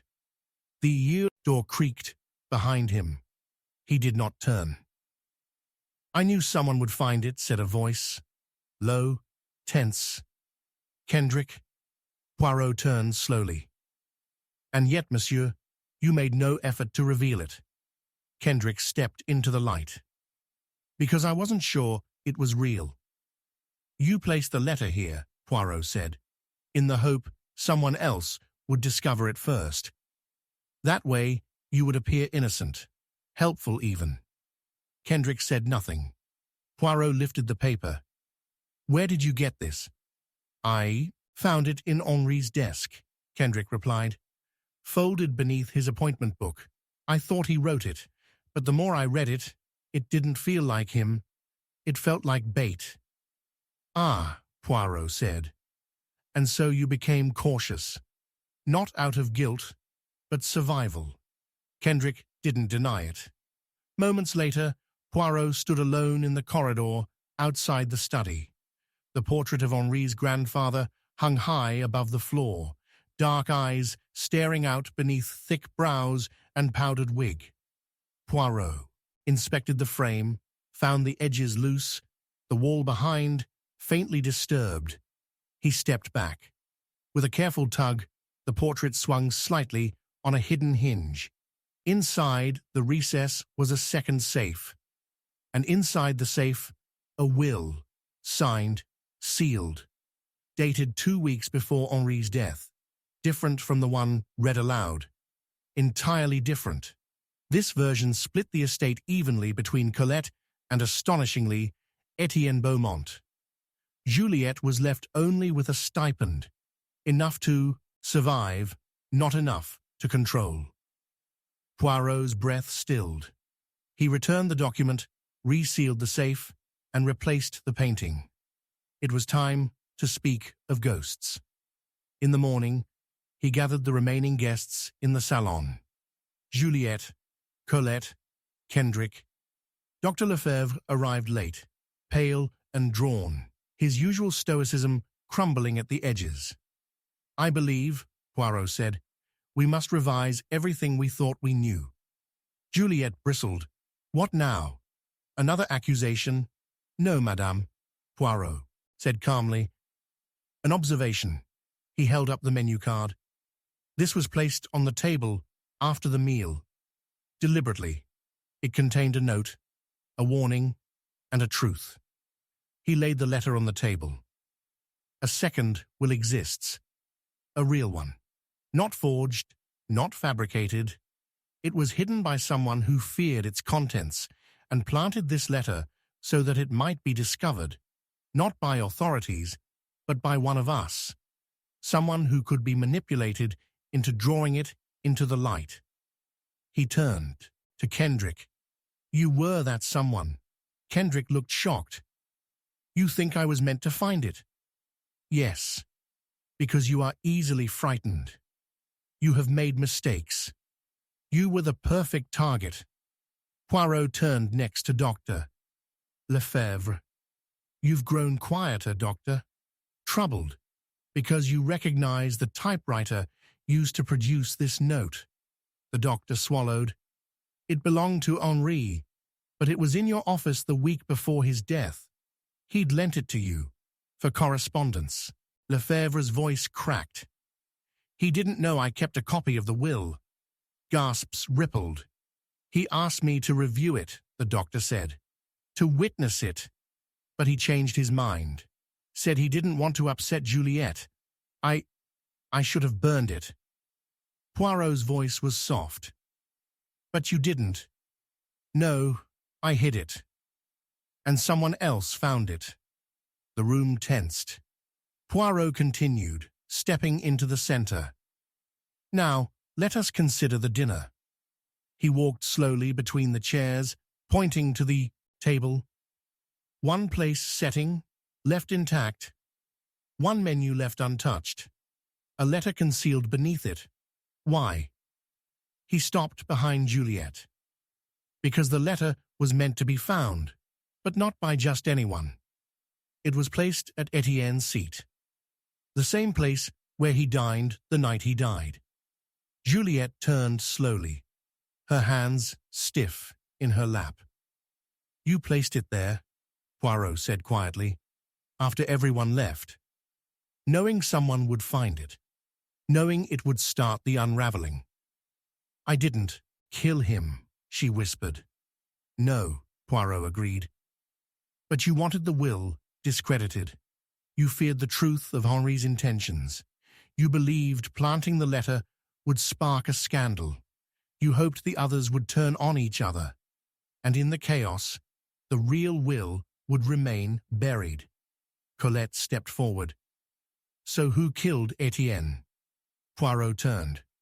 "That is the final truth." He lifted the letter again. "Because this letter was not written by Henri, nor by Juliette, nor by the doctor." He walked slowly to the window. "It was written by Louis Girard." The waiter gasps. "He discovered the second will weeks ago. He typed this letter himself, meant to deliver it discreetly, but he never got the chance. Because someone discovered him and silenced him." Poirot turned back to the room. "And that someone was Kendrick." Kendrick froze. No, I didn't." "Ah, monsieur," Poirot said gently, "you told me yourself. You found this letter in Henri's desk, but Louis never placed it there. He kept it with him. You took it from him after he died." He walked closer. You panicked. You didn't know what to do, so you placed it under the menu, hoping it would divert suspicion. But you underestimated what it revealed. Kendrick stepped back. I didn't mean... He came at me. He said he'd tell. I pushed him. Poirot's voice was a whisper. And he fell, hit his head, and you let him die. Silence gripped the room. Poirot stood still. And so, he said softly, it was not a poison that killed Etienne. It was a lie, a letter folded in a menu, a truth meant to emerge and delayed by cowardice. He looked at Colette. The will is valid. You and Etienne were meant to inherit equally, the balance Henri wished for. Juliette exhaled slowly, her face unreadable. Poirot stepped toward the door. Ah, mon cher Hastings, he murmured, you see again. Truth is never served first. It is folded, hidden, sometimes beneath menus, sometimes beneath motives, but eventually it is tasted. He paused. And unlike poison, it always leaves a bitter aftertaste. Chapter 10. The Clock That Struck After Death. The grandfather clock struck 12, but the body had been cold since 10. The chime rang out in the empty corridor with slow, solemn gravity. 12 long gongs that rolled through Chateau du Verre like a toll for a soul already gone. Poirot stood in the doorway of Henri's study, one gloved hand on the doorknob, the other folded over his chest, watching the silent figure slumped in the armchair by the fire. The embers glowed faintly, casting a flicker against the man's face. Etienne Beaumont, lifeless, his neck at a crooked angle, a book slipped from his hand onto the floor, pages splayed like the wings of a dead bird. There was no sign of struggle, no overturned furniture, no blood, just a stopped breath and a clock that lied. Curious, Poirot whispered. The body still, the house still, but the clock insists it is midnight. The others arrived in a rush, feet on creaking boards, robes and slippers, flapping like startled moths.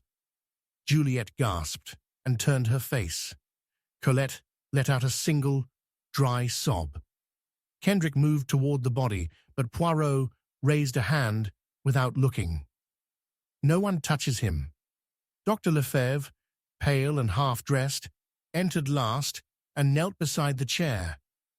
He placed 2 fingers on the cold wrist and glanced at the stillness of Etienne's open eyes. Dead at least 2 hours, he said. No pulse. Body temperature confirms it. Juliette frowned. But the clock... Yes, Poirot said. The clock chimes now, but the man died long before. He moved toward it, studying the pendulum swaying behind the glass. It was reset. Kendrick cleared his throat. By whom? That, Poirot replied, is precisely what we must discover. At breakfast, the guests gathered under an oppressive silence. The rain had begun again, this time heavier, hammering against the windows like a chorus of warnings. The fire in the hearth was not enough to chase away the chill, and Poirot stood beside it with his hands behind his back. We find ourselves once again in the presence of deceit, he said, and this time, mes amis, the lie is told not by lips, but by time itself. He turned to Colette. You saw Etienne last? She nodded slowly. After dinner, around 9, he said he wanted to read, to be alone. I left him in the study. No one else entered? I don't know. The corridor was empty when I left. Poirot looked to Juliette. I went to bed, she said, firmly. I didn't leave my room. Kendrick raised an eyebrow. I passed you in the corridor. Juliette's eyes narrowed. I went to the bathroom. That's not a crime. Only if the bathroom contains the study, Poirot murmured. Dr. Lefebvre, watching them all with a tight jaw, finally spoke. I heard the clock. At 10, not 12. Everyone turned to him. It struck 10. I remember because I checked my watch, and yet you say it struck 12 again. Poirot nodded. Yes, at exactly 12:15. But it had already struck 10 at the time of Etienne's death, which means someone reset it, or someone turned the hands forward, which leads us to two possibilities. Either the time of death is incorrect, or someone wanted us to believe it was. He turned to Kendrick. You were the first to find him. Kendrick blinked. Yes. Why were you there? I heard a sound. Something falling. Like a chair. I went to check. And the door was unlocked. Yes. Poirot turned back to the others. Then someone entered, murdered Etienne, and tampered with the clock after death, hoping to place the time of death nearer midnight, when everyone was already in bed. Juliet folded her arms. But why? What difference would it make? Alibis, Poirot said softly. At midnight, everyone is unaccounted for. At 10, well, some of us are still awake, still visible, still capable of being seen. He paused. But the murderer forgot something. A corpse cools, regardless of what the clock claims. That afternoon, Poirot stood once more in the study. He moved slowly around the desk, examining the papers. Henri's handwriting was here, his looping French, his rigid business entries.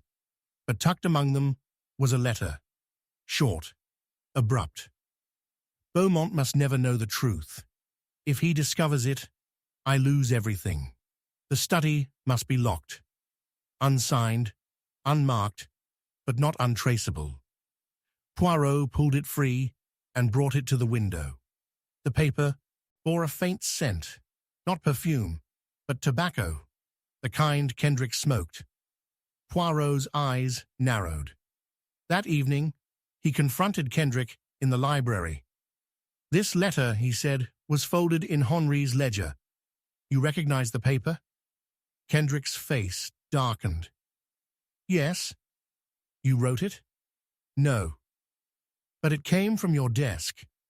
Kendrick stood. I didn't write it, but I've seen it before. Henri had it. He waved it at me one night, said someone was blackmailing him. I assumed it was Juliet. Poirot's brow lifted. Why? Because she knew about Etienne. Poirot's voice lowered. What did she know? Kendrick exhaled. That he wasn't Henri's son. Silence. He was Solenne's child, yes, but not by Henri. Poirot's voice turned sharp. Then who? Kendrick looked away. The doctor. Poirot said nothing. Dr. Lefebvre was pouring himself a brandy in the parlor when Poirot entered. You lied to protect the truth, Poirot said gently. The doctor looked up. I've done worse than lie. You're his father. Yes. Etienne knew? He suspected. He came to me, said he wanted the truth. I couldn't give it to him. He was furious. And later? I heard the clock at 10, then again at 12. I thought I was dreaming. Poirot stepped closer. But it was not a dream. It was a manipulation. He turned. In this house, lies are layered. But truth is always singular. He gathered them once again. The final act. The clock tells. A story, Poirot began, but only when one listens. He pointed to it. It struck 10 at the time of death. Later, someone tampered with it, reset the hands to make it chime again, misleading us to believe death occurred later. Why? He turned to Juliet. Because you needed time to vanish. She said nothing. You entered the study, confronted Etienne. He accused you of forging Henri's signature, of destroying the real will. You struck him. He fell. The clock still read. Tenchi shook her head. No. You reset the hands. Thinking it would buy you an alibi, you were wrong. Poirot turned to Kendrick. And you helped her. He gasped. What? No. You saw her enter. You followed. You found Etienne already dead. She begged you to help her. You moved the body, adjusted the chair, placed the book, and then reset the clock. Juliet collapsed into the chair. I didn't mean to kill him, she whispered. I just wanted him to be quiet. He threatened everything. Poirot closed his eyes. And yet silence is never quiet when it follows lies. Outside, the storm finally broke. A calm after the noise. Poirot stood by the clock, watching the pendulum swing. Ah, he whispered, but when time lies, it is the body that tells the truth. He touched the brass casing. And so we learn, mon cher Hastings, that death does not wait for the chime, and guilt, no matter how well timed, is always 1 minute too late. Chapter 11. A final toast, and a second death. The glass fell in slow motion, as if time itself recoiled from what it held. It struck the marble with a sharp, crystalline crack, but it was not the sound of shattering that made Juliet scream. It was the silence that followed, the weightless hush that filled the dining hall as Kendrick slumped sideways, his hand still curled around the stem of the now empty glass, lips parted as if to speak one last word and finding none. No one moved. Not, at first, not Poirot, who stood at the far end of the long mahogany table with his hands neatly folded. Not Colette, who stared in numb disbelief. Not Dr. Lefebvre, who rose only after Kendrick had already ceased to breathe. It was the second death at Chateau Duvert in as many nights. And this time, there was no ambiguity, only poison. Poirot crossed the room, each step measured, his gaze never once shifting from Kendrick's face. The faintest trace of foam lined the dead man's lips. A scent lingered, sharp and metallic. Almond, cyanide again. The poison of choice for the bold or the foolish, or perhaps both. This toast, Poirot said softly, was meant to be final. Juliet pressed a hand to her mouth. But he poured it himself. I watched him. He wasn't served. Colette whispered. Why would he drink it if he knew? Poirot turned. Ah, that is the question, mademoiselle. Why indeed? The room had been prepared for a reconciliation, an ill-advised, last-minute gathering orchestrated by Kendrick himself. A toast to peace, he'd called it, a symbolic gesture to move past Henri's death, Etienne's murder, the bitter truths about the will. And they had come, begrudgingly, warily. Even Poirot had allowed it, if only to observe what might unfold. Now the piece had shattered, like the glass at his feet. The decanter still stood on the sideboard, half empty, untouched by anyone else. Poirot moved to it, uncapped it, and sniffed the rim. Curious, he murmured. No scent.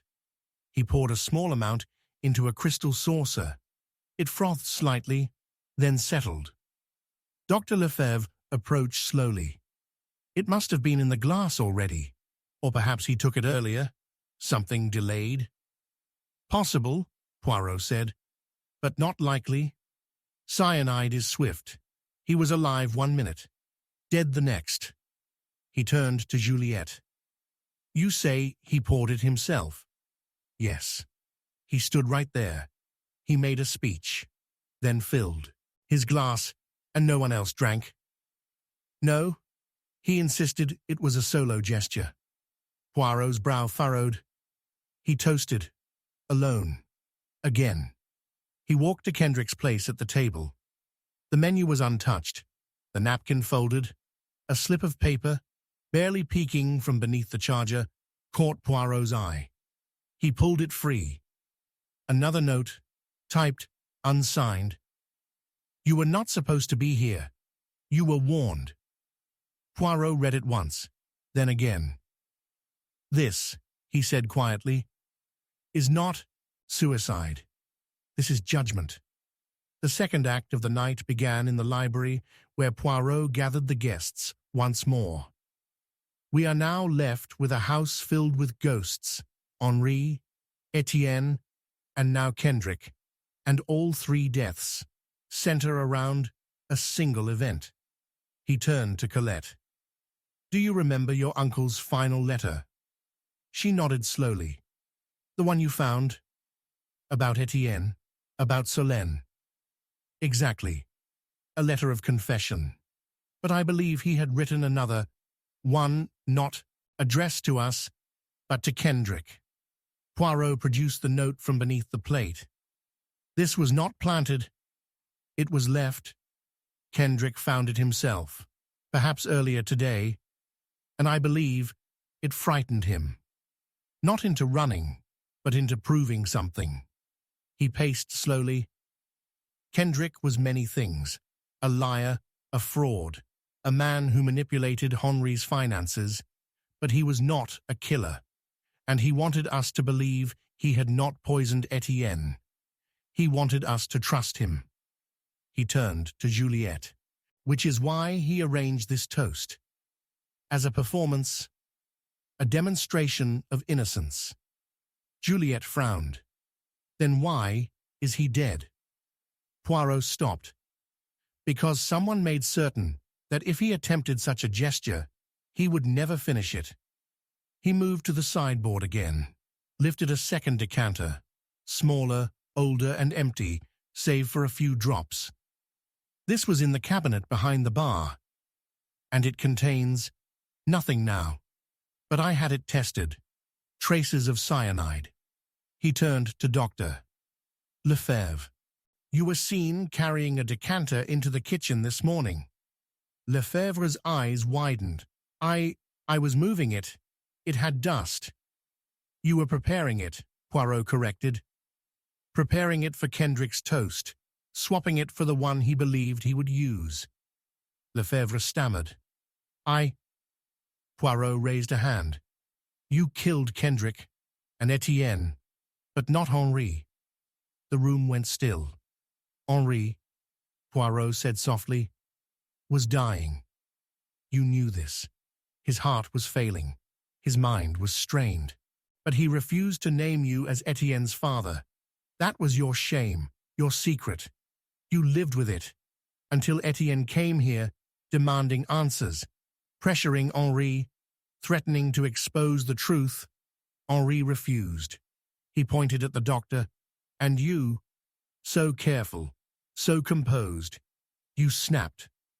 Lefebvre backed toward the wall. "You poisoned Etienne's wine.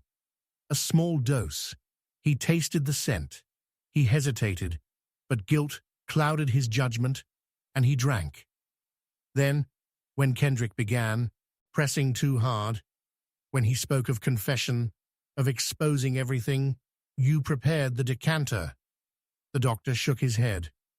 "No, it wasn't like that. I didn't mean for him to drink it tonight. I thought someone would notice. I wanted to scare him." "But he toasted anyway," Poirot said, "and you watched him die." Lefebvre dropped into the nearest chair. "I didn't think he'd actually do it." "But he did." Poirot stood in silence for a moment, then turned to the others. "3 men are dead, but only one truly chose his end." He looked to Colette. "You inherit, mademoiselle. But inheritance is not always treasure. Sometimes it is burden."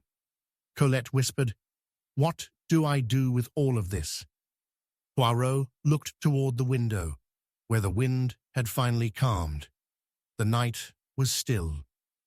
"You remember," he said, You remember every toast that ended in silence, every truth hidden behind wealth, every lie folded into inheritance, and you vow never to raise a glass without knowing what lies inside. He stepped into the hallway. Because sometimes, he murmured, a final toast is not to the living, but to the last lie that must die. Chapter 12. Poirot drinks last. The wineglass sat before him, perfect, untouched, waiting. It gleamed in the firelight like a crystal promise, and the room was silent enough to hear the soft tick of the mantel clock counting down towards something no one dared name. Across the table, 3 sets of eyes watched Hercule Poirot with the kind of stillness one reserves for the moment just before a storm breaks. He had asked for this final toast, this gathering of shadows. And now, at last, they were all here, in the same room, with nothing left to hide. He did not raise the glass. He only looked at it. "Let us," Poirot said softly, "end this story the way it began, with a toast." Juliet sat closest, stiff in her chair, eyes rimmed with exhaustion. Her hand trembled slightly where it rested on the table, though whether from fear or fury, none could say. Colette was across from her, fragile but composed, her hands folded carefully in her lap. The doctor, Lefebvre, was the last, pale, defeated, his eyes dark with something older than guilt, something closer to grief. "There have been too many toasts in this house," Colette whispered. "Oui, mademoiselle," Poirot said, "and too many of them ended in death." His gaze drifted back to the glass. "I asked for this wine myself. Selected it, opened it, poured it." He tapped the rim lightly with his fingertip. No decanter. No switch. No servant. The silence grew deeper. "You see," he said, "the killer in this house has depended time and again upon confusion, upon sleight of hand, upon timing, proximity, fear. But what is left when none of those things remain?" He turned to Juliet. "You sit here now, not as widow nor as mistress of this estate, but as what you have always been, the orchestrator, the master of appearances, the woman who played the grieving wife while hiding a ledger of lies." Juliet blinked, slowly. "I am not a killer," she said. "No," Poirot agreed. "But you are a deceiver. You misled Henri, forged letters to fracture his trust in Solène, manipulated him into denying his own child, and when Etienne returned, you tried to erase him again." She said nothing. Poirot turned next to the doctor. "You, monsieur, carried your guilt in silence. You stood by while Juliet destroyed your son's claim. You convinced yourself it was mercy. But when Etienne returned, when he threatened to expose the truth, you faltered, you killed to preserve what little dignity remained." Lefebvre's voice cracked. "I didn't mean to. I only meant to scare him. The dose, it was small, but he drank anyway." "He drank," Poirot said, "because you had already poisoned his belief in the truth." He looked at Colette. "And you, mademoiselle, you were the inheritance Henri wanted to protect, the reason for so many lies. But you also withheld the final piece." Colette blinked. "What piece?" Poirot stood, slowly. "The letter." He pulled a folded sheet of paper from his coat, typed, stained faintly at the edges. "This was found in your drawer. It is Henri's original confession, the one naming Etienne as his heir, alongside you." He laid it gently on the table. "You had it. You hid it. Why?" Colette's hands trembled. "Because I didn't want to share it. I wanted it to be mine. I wanted to matter." She bowed her head. I told myself I wasn't lying, that I was just waiting for the right time. Poirot stepped back. There is no right time for the truth, only the time we are brave enough to speak it. He looked to each of them in turn. You all made this house a cage, one of guilt, one of silence, one of slow deaths. Then he picked up the glass, held it. Tonight, I end it. Juliet rose. Poirot, don't. But he drank. The room froze. Seconds passed, then more. Poirot exhaled, calmly, and set the glass down. No poison, he said, softly. Then he turned to the sideboard and lifted a second glass. This, he said, is the glass you intended me to drink. He handed it to Juliet. Her eyes widened. I switched them before you entered. Poirot stepped into the firelight, casting a tall shadow over the table. Because I wanted to see who would try one final time. He walked to the desk, lifted a sealed envelope, and passed it to a waiting officer by the door. Then he faced them all. The estate will be divided, as Henri intended, Etienne's legacy restored. The crimes committed here will be prosecuted, the lies buried at last. The door opened, the police entered. Juliet stood slowly, did not resist. Lefebvre followed, shoulders bowed. Colette remained seated, tears falling quietly. Poirot approached her and placed a hand on her shoulder. You are not innocent, mademoiselle, but you are not lost. She nodded. When they had all gone, Poirot sat once more at the table, alone. The fire behind him crackled softly. The wineglass still shimmered in the low light. He whispered aloud, Ah, Hastings, if only you had been here. You would have reminded me, never trust a toast made in a room full of secrets. He smiled. But sometimes, the toast that comes last is the one that finally tells the truth. And with that, Poirot rose, left the room, and let the ghosts of Chateau d'Auvert drink to themselves.